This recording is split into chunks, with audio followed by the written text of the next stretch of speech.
Conquest of Planet Earth, the space alien game. I set up the game already. I wanted to just quickly go over some of the rules and what is the game is about. I know there is the expansion that came out already. I'm thinking of getting it. I will definitely get it. But I just wanted to show people who maybe saw the expansion or maybe saw the game and wondering what is the game about. I know online there is some video already on how to play, and they have quite a few game turn going on.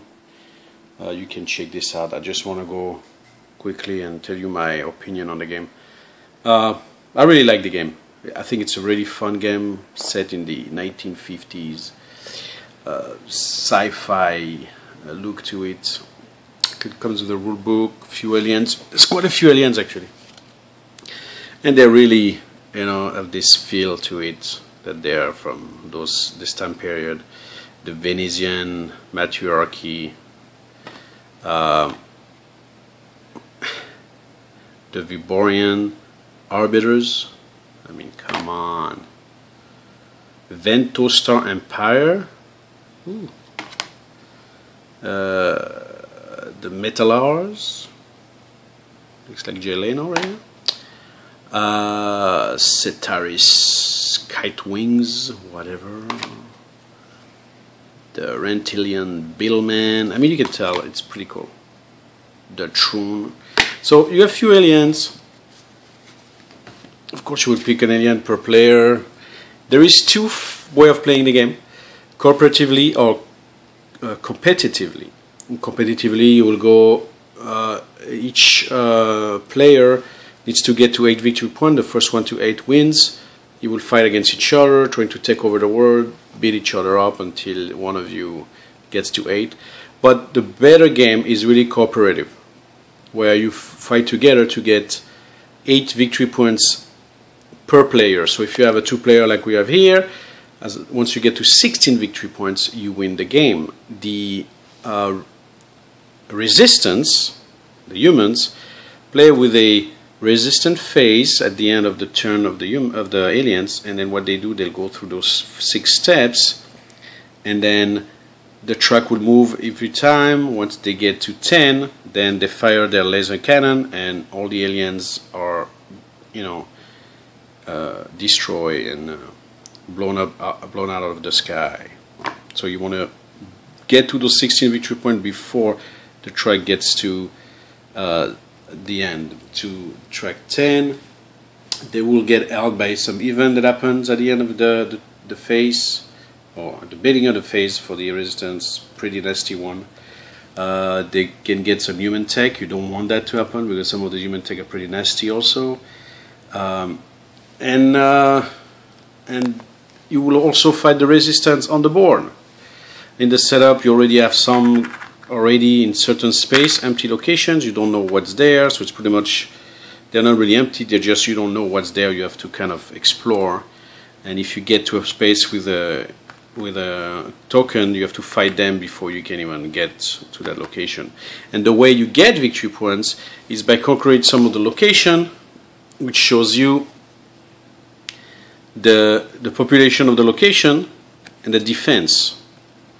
So once you fight them and you're able to defeat the number of resistance equal to that number of defense here, you get that number of victory points. Alright? Once you get to 16, you win the game. So pretty much you get some action every turn. The cooperative game, it's an easy one. You just roll a dice, each player rolls a dice, and this is how many action they will get. That's the way the rule book says to do it. You can do it whatever you want. So you can even pick through a set of actions. You can only use 1 per time, so you can't use 4 twice. You can use 4 once 4 is gone. You take it away, and then you use the rest, and after you shuffle them back. But the way the rule says for the cooperative, which is the best way, you roll the dice, and if you get a 5, then you get 5 action for that turn, and every player does that. The one with the lowest number goes first, and that's true for the cooperative, I believe. or you can just choose. Remember, you're cooperative, so you can choose whoever goes first. It doesn't really matter, but you know, that's the way the rules shows it. I like to use those tokens personally to remind myself and the other players how many actions I have. So if I got a 5, I will look for the 5 tokens and I will just put it on my alien here or wherever, somewhere, so the player knows that on my turn I have 5 actions. So you know, they can plan accordingly, you can plan accordingly, and so forth. So once it's your turn or before your turn, every player going clockwise. So once you find the first player, he gets the first player token, and you go around clockwise, and everybody picks the number of cards equal to the number of your intelligence. So I have an intelligence of 4, I get 4 even cards. And every player does that, so they can have cards in hand that they will be able to use during the game, because you can choose card out of turn, no problem. There is a few restrictions, and I'll go over them, but what you do during your turn, it's simple. You start with the first player, you have few actions to do. I have 5.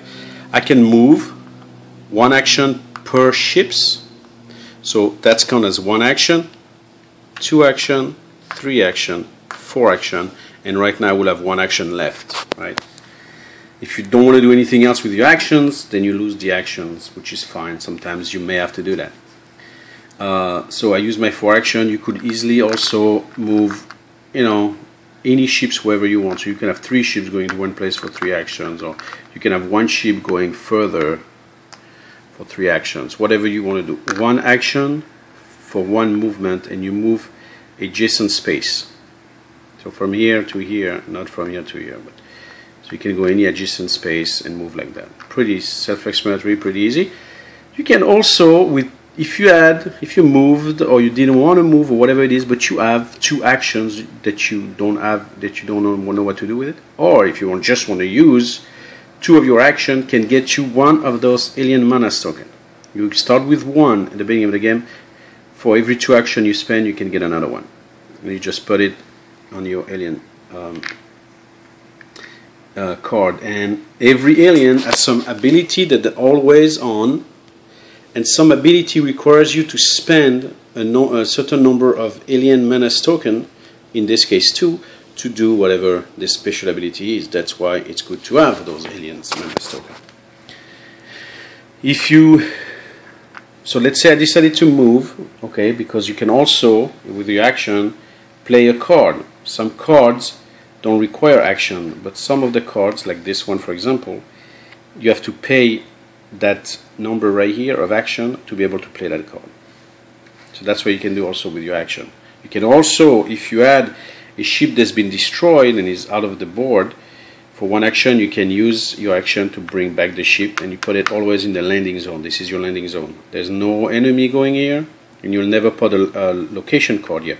This stays the way it is, but this is where you always start. After you destroy it, you come back on your landing zone, and you start the game on your landing zone. So on your turn you can move. Once you move to a location,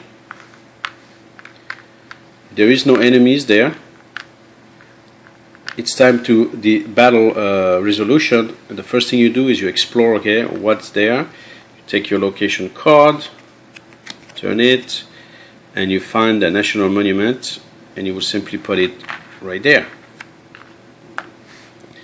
Okay, you do the same thing here. Take a location, put it right there, and then you go to the battle phase. So the battle phase, it comes in different rounds.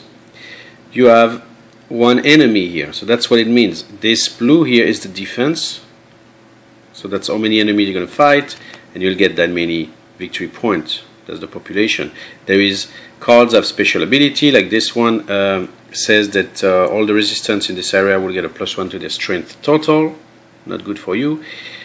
Some do other things. There's sometimes some icon here that you use for abilities, or to know what kind of land it is, wood, water, whatever it is.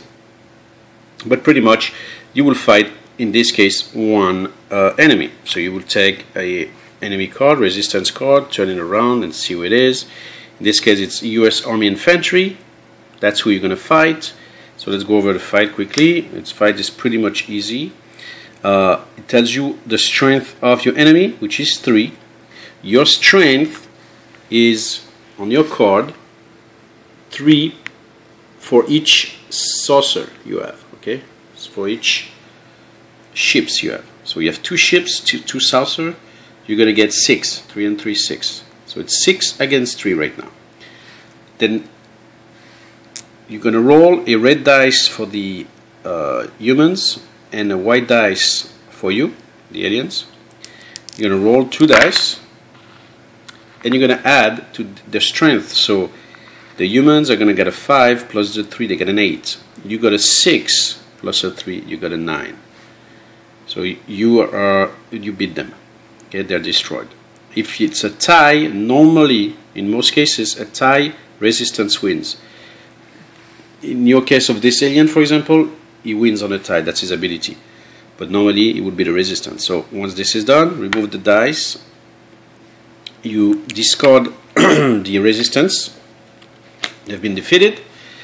And because there's only one enemy, one defense, you pretty much won that battle. So now you can take one of your conquer marker and you conquer that location. So you receive those 2 points. Remember, when you get to 16, you win the game, and 16 is between you and your cooperative players. Then you go to the next location. You do the same thing. You pick another resistance card. Now in this case, you have 2 enemies. So what you do is you pick one and you fight it. Now let me explain quickly. This is a hero. Okay, so some card says hero plus. You see that they have a plus in front of their, see, this is your resistance, they have a regular strength, but when you see a plus, that's usually a hero, it says it here anyway. The hero works a little bit differently. You're not going to fight the hero by himself. The hero is just going to join the fights with the human to try to defeat you. The Duke, for example, is pretty strong. He has a strength of 3, okay? There is some keywords here that are used for some ability. He's a civilian, he's unique, and he's a hero. But this pretty much means that you're going to have to pick another card now until you find an actual resistance fighter. Like this one here, kind of the same that we got. And what it means is that now the hero is going to fight with the resistance. So he's going to add a 3 to their strength. So now instead of being 3, there's 6. Because the Duke, you know, is not going to let the aliens take over his little ranch in Texas. He's cunning too. He has special ability, so you rolls an extra fight dice and uses the highest things. So for example, when I'm going to fight them with my 2 aliens race, I will get 2 dice for the red. That's why you get 4 dice in the beginning of the game, it's better. 2 red dice and my measly 1, and you roll them and you remove the lowest one. So the hero is going to, I mean the hero, well, they're almost heroes. The humans get a 6 and I get a 3, another 6 too. So that's interesting because I have 6 here plus 6 is 12. They have 6 plus 6 is also 12. Normally the resistance wins on a tie, but because of my alien ability, when it's a tie, I win on the tie. But since there's no special ability that says that they're going to win on the tie,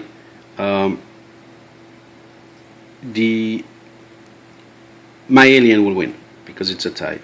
In this case, normally that would not happen.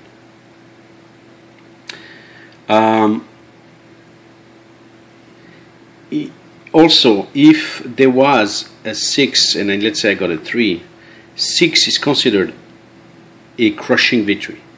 So obviously the other player will have to have a different kind of number. But whoever gets a 6 get a crushing victory. Doesn't matter how much your total is. If your die is a 6, you automatically win that game. In this case we had 2 6, so that was the crushing victory is pretty much cancelled. And now we count the total, and whoever wins wins. It happens to be a tie, which I win because of my alien. If not, I would have lost. So that was pretty close. And then you get rid of both cards, and that's considered as 1 victory, not 2. The hero doesn't count as a victory, it just helps the human. So you got one victory, but you have two. So now you go back and you turn the other one. Another one. Well, they're all over the place. Normally there's more cards than that, but anyway. So then you do the same thing. You roll a die again for each dice, and then you count, and of course I win because I have a 5 against a 1, because I know I already won. So, done. Then you take that land, take your Conquest token, put it here, now you get another 2, so now you have 4. You have to find a way to take, to track the numbers. I wish they had some kind of a board or something they could track the number, but you can write them down. You can use an app on your phone or somewhere to track the number of points, or you can just at the end of the turn count how many points or victory points you have on each of the location with a conquest marker, because remember, even if you don't have aliens on it, as long as you have a conquest marker, that counts. So you do that, and you once the fight is done, the next player goes, does the same thing.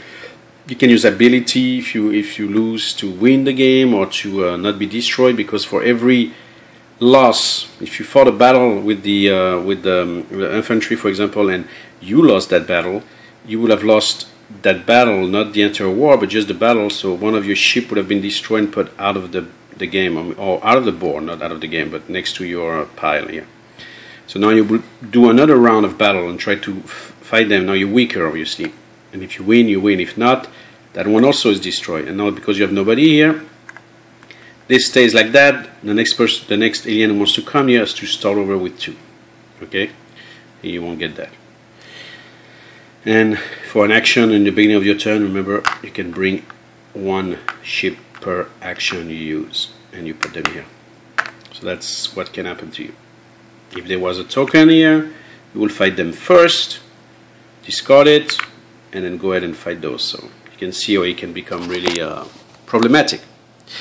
So that's pretty much how you go with the aliens. They take over the world by going around and getting to location by location and destroying everything in their path. But the humans, they're gonna let themselves just run over like that by a bunch of ugly aliens. So they have a phase too, the resistance phase. And what the humans do during this resistance phase is, the first thing they're gonna do is they're gonna draw a resistance event card from their deck.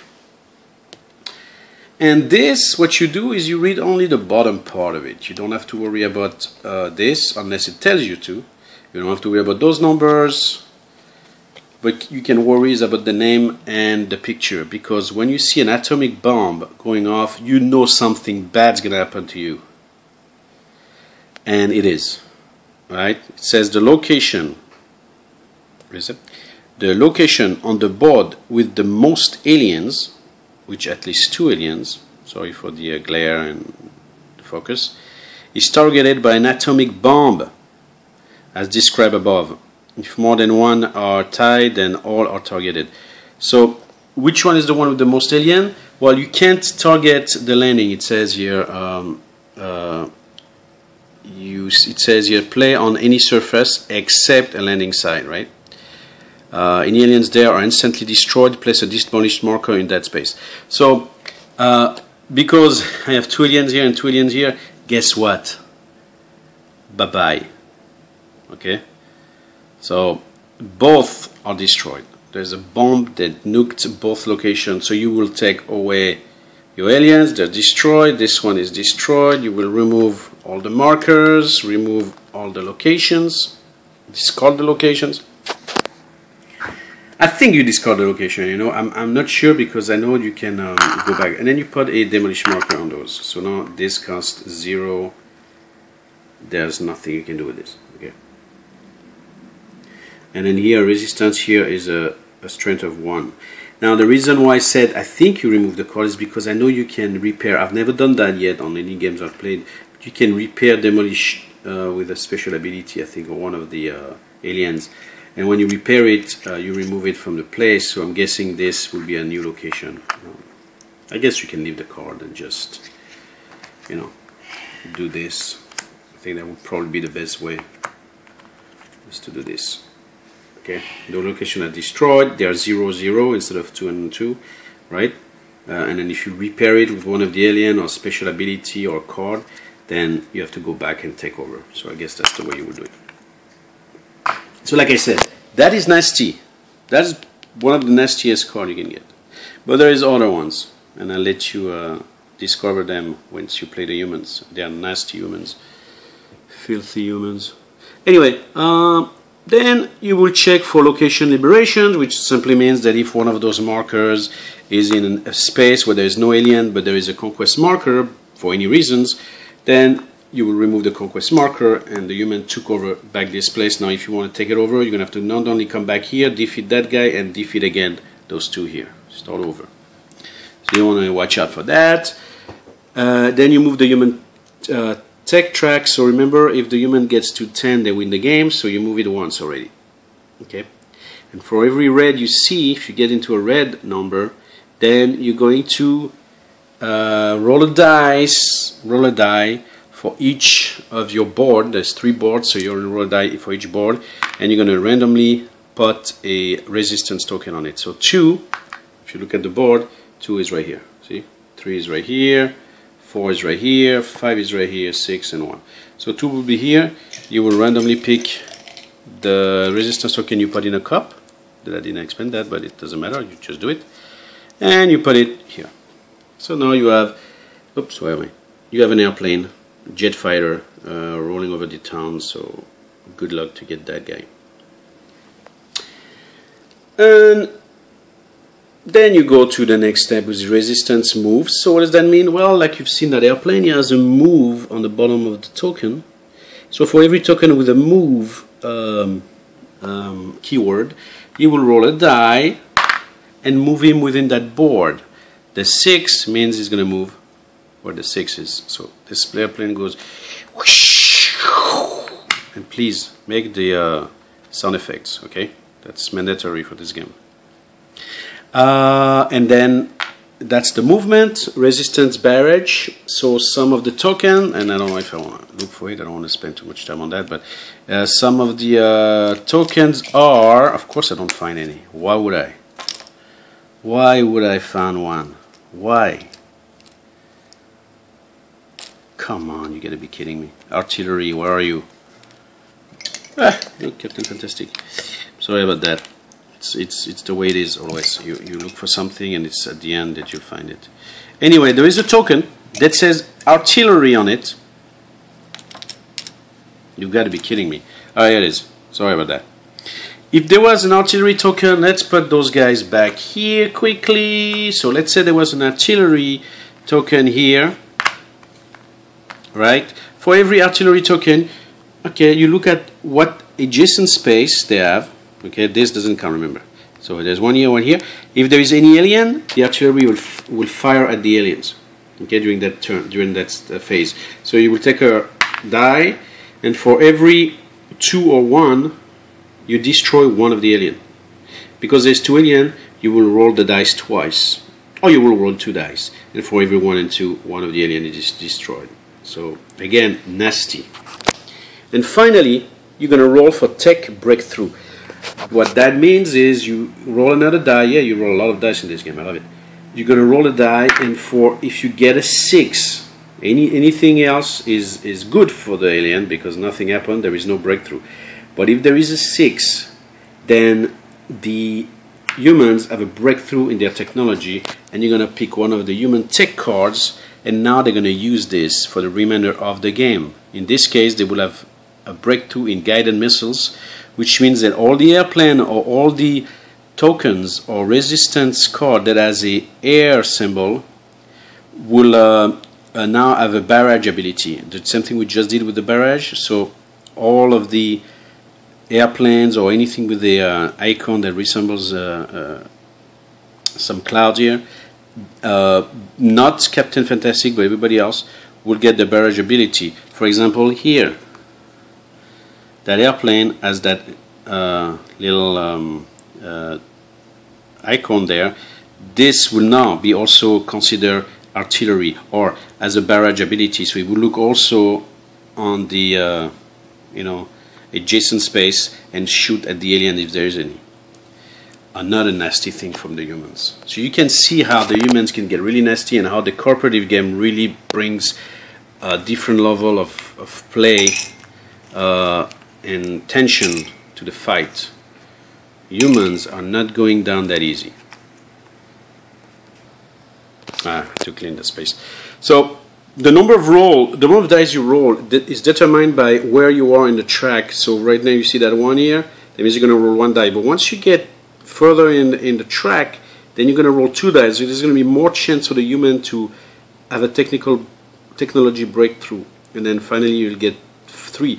And if you look at the back of the things, remember there is the brutal, okay?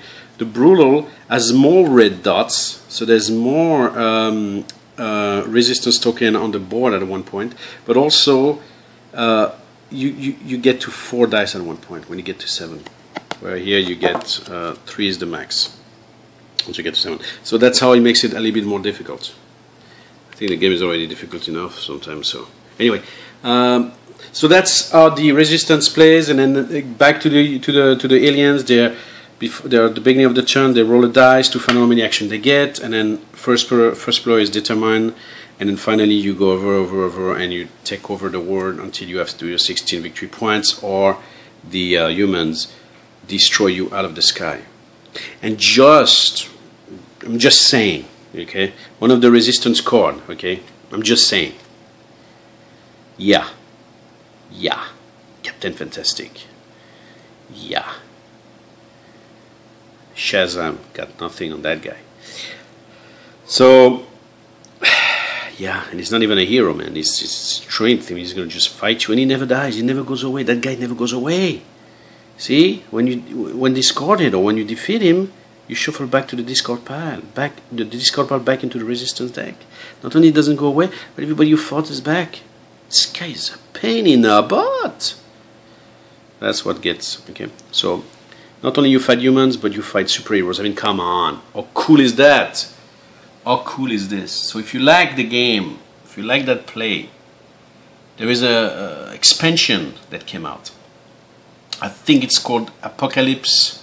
I forgot the name. It's something about the Apocalypse. Just the name Apocalypse in there says, buy it. That's what I'm saying to say. You know, there's a giant cube, apocalyptic cube in there. I mean, come on. So I'm getting my copy. When I get it, I'll probably do an an unboxing or a overview of what the game is about. But hey, if you like sci-fi, if you like aliens conquering Earth, and you want to be those aliens for once and kill those pesky humans, this is the game for you. Very fun, great fun by yourself. If you're a solitary game player like I am, I play a lot of solitaire games because I don't have really a choice. Sometimes, but I played it with my kids too. They love it. Playing with 4 people is great. Playing alone is great. What is there not to like? Conquest of Planet Earth.